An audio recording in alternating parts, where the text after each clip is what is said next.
Hi, everyone. My name is Tanya. I'm 26 years old, and I work in finance. Or at least, I used to work in finance until last Tuesday.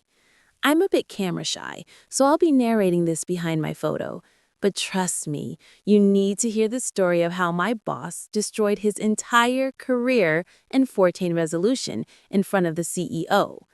If you've ever had a boss who blamed you for his mistakes, hit that like button. Let's get into it. Part 1. The Toxic Workplace. To understand why this moment was so satisfying, you have to understand Mr. Calloway. He wasn't just a bad boss, he was a nightmare wrapped in a cheap suit. He was the kind of manager who would call you at 9 p.m. on a Sunday to ask where a file was, even though he had deleted it himself. He was the kind of man who took credit for every success and blamed his team for every failure. I had been his assistant financial analyst for 2 years. In those 2 years, I had aged 10. I did his reports, I organized his schedule, I even bought his wife's anniversary gifts because he forgot. And what did I get in return? Constant criticism. Tanya, why are you 2 minutes late? I was stuck in the elevator. Tanya, why is the coffee cold? He let it sit for an hour. Tanya, stop wasting time. That was his favorite phrase, stop wasting time. Meanwhile, Calloway spent hours locked in his office with the blinds drawn. We all assumed he was napping or playing solitaire. We had no idea it was much, much worse. The day of the incident started like any other hellish Tuesday. The CEO of our entire company, Mr. Hargrove, was flying in from New York for the quarterly budget review. This was a huge deal. Calloway was sweating bullets. He had been pacing around the office all morning, yelling at interns and throwing paper clips. At 10 a.m., he called me into the conference room. I walked in with my notepad, ready to take notes for the meeting. Calloway was standing at the head of the table. He looked manic. His face was beet red, his tie was crooked. "Sit down," he barked. I sat. "Is everything okay, Mr. Calloway? Do you need the Q3 reports?" "No," he said, sliding a piece of paper across the polished mahogany table. "I need you to sign this." I looked at the paper. Termination notice. My heart stopped. The room suddenly felt very cold. "What is this?" I whispered. "You're fired, Tanya," Calloway said, his voice dripping with fake regret. "Effective immediately." "Why?" I demanded, standing up. "I've worked 60-hour weeks for you. I fixed the accounts. I saved the Johnson deal." Calloway smirked. "Reason for termination: gross misconduct and time wasting. I've tracked your internet usage. You're always on social media." "Liar. I didn't even have Facebook on my work computer." Then he leaned in closer, his voice dropping to a whisper. "Plus, with the budget cuts coming, someone has to go to save my bonus. And you know too much about the creative accounting in the marketing fund." I felt the blood rush to my face. He wasn't firing me because I was wasting time. He was firing me because he knew he was stealing money. I opened my mouth to scream, to fight, to throw my chair through the window. But then the door swung open. It was Mr. Hargrove, the CEO. He strode in like a king, flanked by 2 assistants. He looked sharp, terrifying, and impatient. "Calloway," Hargrove boomed. "We're running late. Let's get started." Calloway jumped about a foot in the air. His smug expression vanished, replaced by panic. Of course, sir. Mr. Hargrove, I was just wrapping up a personnel matter with Tanya here." Hargrove glanced at me. He didn't know I was fired yet. "Tanya? Good. You know the numbers better than anyone. Stay. I might have questions." Calloway looked like he wanted to vomit. "Actually, sir, Tanya was just leaving." "Nonsense." Hargrove waved his hand. "Sit down. Calloway, hook up your laptop to the projector. I want to see the charts on the big screen. Now." Calloway froze. He looked at his laptop. He looked at the projector screen. He looked at me. He was sweating profusely. We can just look at the handout, sir," he stammered. "The projector, Calloway," Hargrove commanded. sitting at the head of the table. I don't have my reading glasses. I sat back down, crossing my arms. I decided to stay, just for 5 more minutes. I wanted to see him sweat. I didn't know I was about to see a lot more than that. Calloway's hands were shaking so bad he could barely hold the HDMI cable. He muttered something about technical difficulties as he fumbled with the port. The conference room was silent. 10 senior executives were watching him. I was watching him. Finally, he jammed the cable in. The massive 100-inch screen on the wall flickered to life. Usually, when you connect a laptop, it mirrors your screen. Calloway thought he had his PowerPoint presentation open. He was wrong. He had minimized the PowerPoint. What was actually open and now projected in high-definition 4K resolution for the CEO, the board members, and me to see was his Google Chrome browser, specifically 3 active tabs. The room went dead silent. You could hear the hum of the air conditioner. I looked at the screen. My jaw dropped. Tab number 1 was a video player. It was paused, but the title was clearly visible in bold orange letters. It wasn't YouTube. It was a very specific adult site. The title read, "Stepmom Stuck in Dryer Helps Stepson." There was a thumbnail. It was graphic. Very graphic. Mr. Hargrove let out a sound that was half gasp, half choke. But wait, it gets better. Tab number 2 was a Google search. The search query was, "Is it illegal to fire an employee to cover up embezzlement?" And tab number 3, "Hot local singles in our city waiting for you." For about 5 seconds, nobody moved.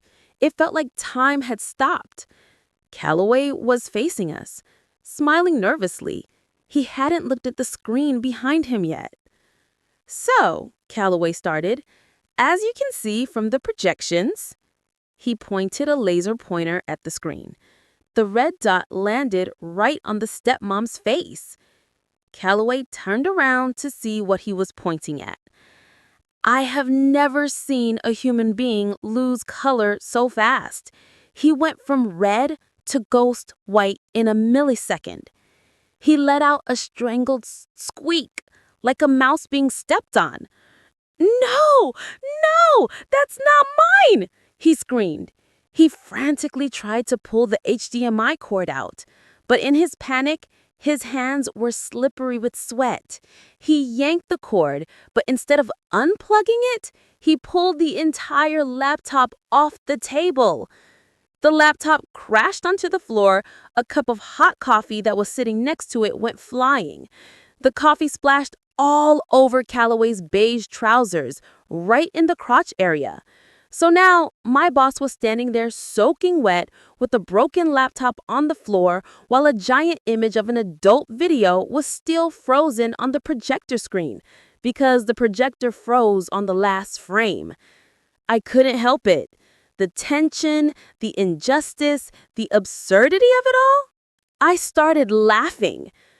"Wow, Mr. Calloway," I said, my voice ringing clear in the stunned silence.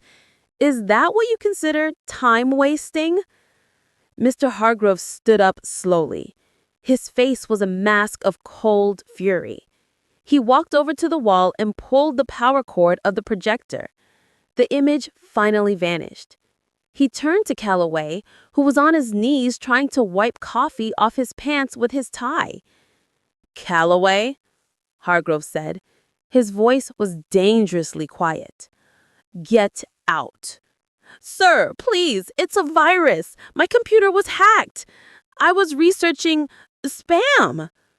"You were researching how to fire an employee to cover up fraud," Hargrove said, pointing to where the second tab had been. I saw the search history, Vincent. Do you think I'm blind? No, that was for a friend. Security, Hargrove yelled. Two security guards burst into the room. Escort Mr. Calloway out of the building. He is trespassing. Calloway looked at me. His eyes were full of hate. She did this. He pointed a shaking finger at me.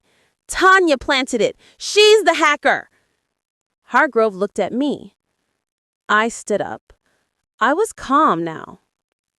Mr. Hargrove, Mr. Calloway just fired me 10 minutes ago because he refused to help me falsify the Q3 marketing budget. He's been skimming 5% off the top for consulting fees to a company registered in his wife's name.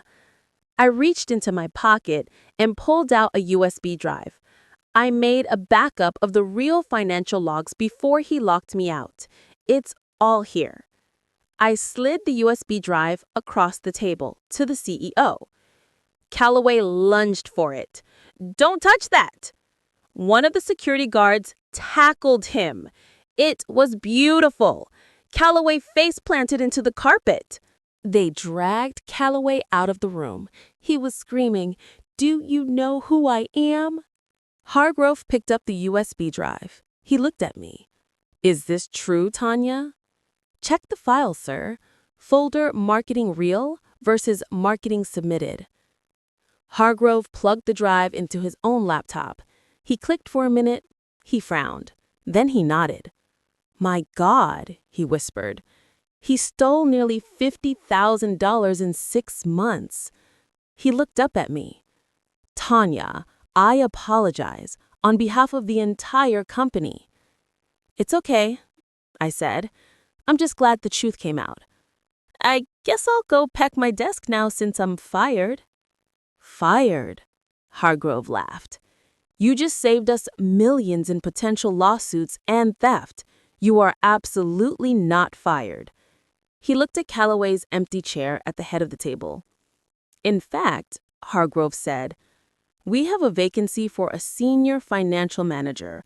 You seem to know the accounts better than anyone. Do you want the job? I blinked. The manager job? But that's Calloway's job. Not anymore, Hargrove smiled. It comes with a 40% raise and his corner office. Just maybe get a new desk chair. I think he spilled coffee on the old one. I walked out of that conference room as the new boss. As I walked back to my desk to pack up my things, only to move them to the big office, I saw Calloway being escorted out the front door by security. He was holding a cardboard box. His pants were still stained. He looked like a wet rat. The entire office was staring at him. Someone had already made a meme of the projector screen and shared it on Slack. He looked at me through the glass doors. I smiled and waved. Bye, Gary. Don't forget to clear your browser history next time. He flipped me off, and the security guard pushed him out the revolving door. The aftermath was swift. The company sued Calloway for the stolen money. His wife divorced him when she found out about the subscriptions he was paying for with the stolen funds. I moved into his office. The first thing I did was buy a new projector for the conference room. And I implemented a new rule for the IT department, the Calloway Protocol. It automatically blocks any adult sites on company Wi-Fi and instantly forwards it to HR. Nobody wastes time anymore, but at least we don't watch porn in meetings. So, if you have a terrible boss, just wait. Karma is real, and sometimes it comes in 4K resolution on a 100-inch screen. Thanks for listening. Don't forget to subscribe.